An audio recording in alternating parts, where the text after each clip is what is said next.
My name is Madison, and I'm years old. My biggest dream growing up was to be a journalist, or at least work with magazines. I had a flair for writing and became pretty well versed with trends, so it came as no shock when I pursued journalism and media in college. After I graduated, I steadily moved from one firm to another, but none of them were the big tabloids. I didn't mind because I was doing something I dreamed of for years. Eventually, I landed in a pretty big firm and felt like I had finally achieved the best that I could. A good few years had passed since graduating college, and at around I met my husband Scott. Scott came from a pretty wealthy family with their own business. I'm only mentioning this because his mother, Trisha, always hated and insulted me, believing I was of a lower status than him, so I shouldn't have married him. Anyway, Scott and I dated for around years before we decided to tie the knot. As I said, Trisha, Scott's mother, was not happy with me. She always belittled me and made fun of the fact that I worked for a magazine and had a degree in journalism. I was pretty hurt and upset at first, but for some reason, Trisha felt it was okay to do that to me. Scott always stood up for me against his mother, and his father, Fred, also stood up for me whenever he was around too.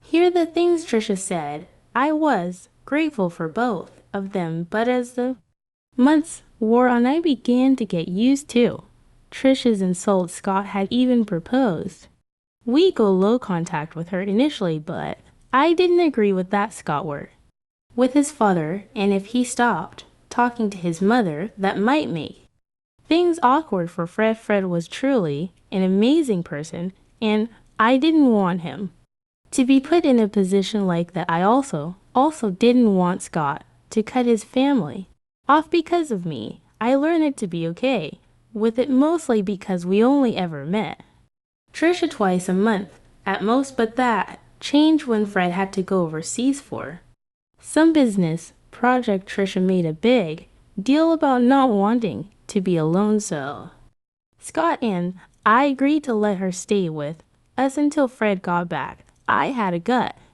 feeling that I would regret it, but in my head, family always came first. Of course, it was hell to live with her when she constantly scrutinized and criticized everything I did, along with the insults thrown in my face at all times, but I didn't mind all that as long as she never actually caused any damage to me. That changed though during one fateful week. I had a pretty big presentation coming up. We were redesigning a particular section of our magazine, and I was in charge of providing a good redo. That presentation was going to be the one that would decide if I was going to get a promotion. Of course, Trisha didn't know why it was important. I doubt her knowing would have changed her perception of me. Anyway, since Trisha was staying with us, she saw just how stressed out I was about it. The night before my big presentation, I was talking to Scott about how anxious I was when she overheard us and walked into the living room and decided to give her input. This is a big deal. All of the big bosses will be watching me. I can't imagine just how scary this must be for you. I am glad you had it relatively easier with your business, but this is such a different game. I'm so scared of messing everything up. Hey, don't say that. You'll do great. I would love to believe that. I just feel so unsure of everything.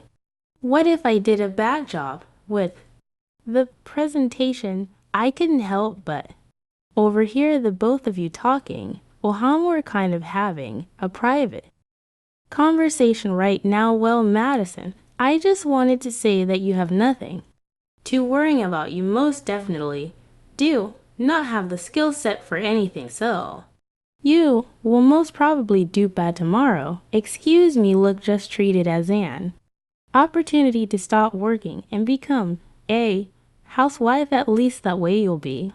Deserving of my son, I can't believe he actually married a journalist mom. You are severely overstepping boundaries. Right now, get out, you know what I have. No time for your nonsense, Trisha. I have bigger things to worry about than your opinion of me and my relationship with your son. How dare you speak to me that way? So it's okay for you to speak to me that way, but not the other way around. Scott says something, your wife is back. Talking to your mother, she's simply standing up for herself. I see nothing wrong with it. She brainwashed you. Look at how you can so easily turn your back on family. Madison will regret this. I was fuming at the audacity that Trisha had to just barge into Scott and my conversation and insult me so blatantly. Scott obviously tried to apologize for his mother's behavior, but I stopped him before he could. He was not responsible for his mother's hurtful behavior. We decided to call it a night after that and went to sleep. I was way too focused on everything else going on to even think about Trisha's threat towards me. I figured that her threat only meant her tormenting more, which honestly, I didn't care about at that moment. That was a battle to fight after my presentation. The next day I rushed into work with my laptop in hand. When I opened it, I immediately realized that something was wrong. All of the files that had been there on my desktop were missing. A quick look through my laptop made me realize that it had been reformatted. I began panicking. I had emailed the presentation to myself, so I tried to calm down with that thought. I logged into my email account only to see all my emails deleted. Even the trash was empty. I felt my heart sink and tears sprang to my eyes. I felt fear like no other in that moment.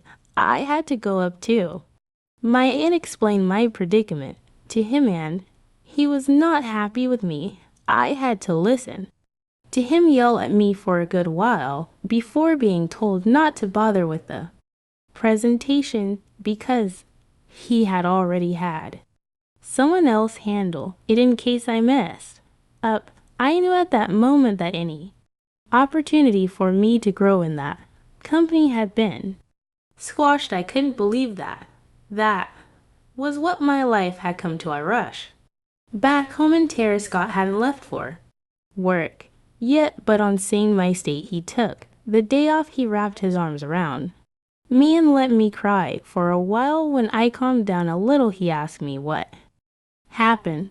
What happened, darling? Did the presentation go that bad? There was no presentation to begin with, at least one that I gave her. What do you mean? You worked so hard on that you barely slept those past few days because you were preparing so hard for it. I know. When I got there, I opened my laptop only to see that the entire thing had gotten reformatted.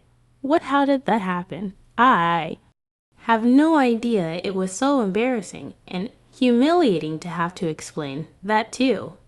My boss, wait, did you not maybe back it up somewhere else?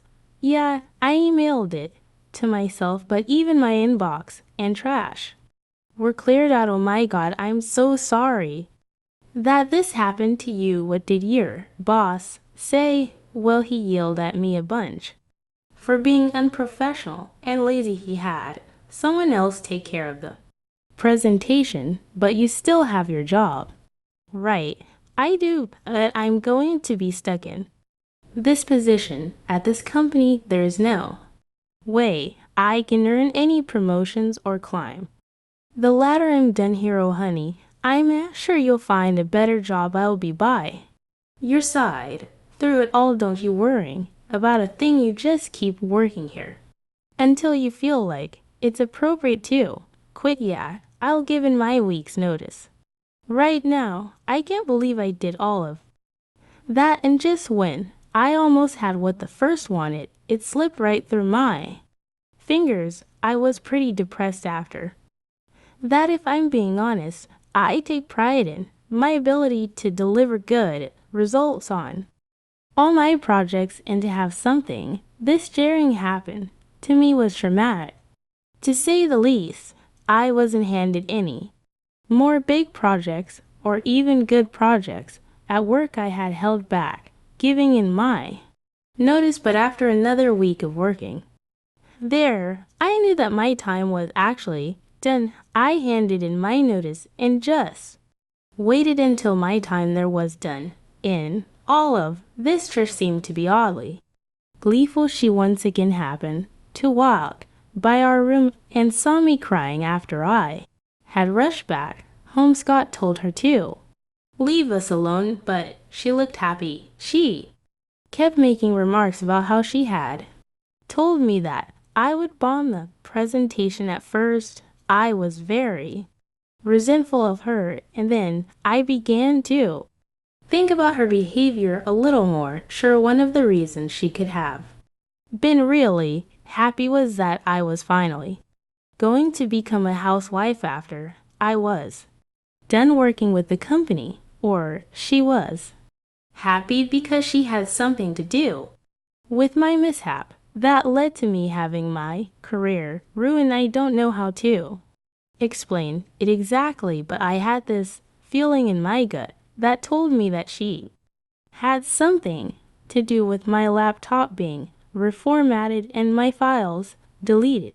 I wanted to approach Scott about it, but I didn't want to go to him without at least some evidence. I needed to figure out just how I was going to prove that Trisha did something. I figured that I could just set her up, but before that, I got myself a hidden camera to set up in the office so I could capture Trisha sabotaging me. I ordered myself a camera that looked like a smoke detector and placed it on the ceiling. I connected it to my phone and I was ready to go with my plan. The next part was somehow only informing Trisha about my upcoming presentation. That wasn't very hard to do. All I had to do was pace around in the office and look worried. Scott was still at work and he had no real way of knowing what was going on. Trisha saw me pacing around and walked in to ask me what was going on. What's going on? Why do you look so anxious? Again, another project. Look, I need to tell someone about this. And since you asked, I've been given another opportunity to present my stuff and I could be given a raise. Oh, really? Yeah, and I'm really anxious about it because this really is my last time to make things right, and I have to do this properly. Why aren't you telling Scott about this? Is it because your job is embarrassing? No, it's because I don't want to get his hopes up. I feel like I disappointed him last time, and I don't want to do it again. Just keep it between the both of us. Yeah, I'm not making any promises about that, although it'll be really fun to watch you crumble again tomorrow. What do you always wish for my downfall? I just think that you're better suited to being a housewife. That's way less embarrassing than whatever you're doing right now. You know what? I don't have time for this, nor do I care about what you think about me. Please, just leave me alone to practice my presentation before Scott gets back home. Trisha left me, but not before eyeing my laptop and smirking at me. I felt it in my bones that something was up. I waited a little while longer in the office and only walked away when Scott got back home. Trisha kept her mouth shut about my presentation, but she kept smirking at me during dinner after Scott and I returned to bed. I opened the footage of the office on my phone and kept a watch on it in case I saw any movement. Scott and I watched a couple of episodes of a TV series like we did every night. There wasn't any movement until midnight. I watched as Trisha entered the office. I immediately drew Scott's attention to my phone screen. Scott looked confused at first, but he watched as Trisha got into my laptop and began messing around until my laptop shut off and restarted. Scott looked at me for an explanation, and I explained to him what I had done. To say he was enraged at Trisha would be an understatement. Trisha was still in the office because she decided to stick around and snoop through my stuff. Scott got off the bed and stormed into the office. He threw open the door, and Trisha paled when she saw him. Scott did try his best to remain calm, so he just asked her what she was doing in the office. "What are you doing in the office, Mom?" "Oh, I wasn't doing anything." "Oh, really? And why is Madison's laptop still open? Are you accusing me of going through her stuff?" "I think you did way more than that. Mom, first of all, I only walked in here because I thought that room needed cleaning, and secondly, you know your wife is stupid. She probably just forgot to shut her laptop. You fought to clean the office at 2 a.m. Also, don't you dare talk about Madison that way. You don't talk to me that way. You may be a grown man, but I'm still your mother." "Yeah, my mother, who loves to hurt and sabotage my wife." "What are you talking about?" "Look, we caught you on camera resetting Madison's laptop. You were spying on me." "No, we just thought that we should take extra cautionary measures to make sure that what happened with Madison never happened again." "That's disgusting. How dare you film me without my consent?" "I didn't put up any cameras in your room. I put it in my office, and you entered it without my consent. Also, even if it was disgusting, it's nowhere near as disgusting as what you did to Madison.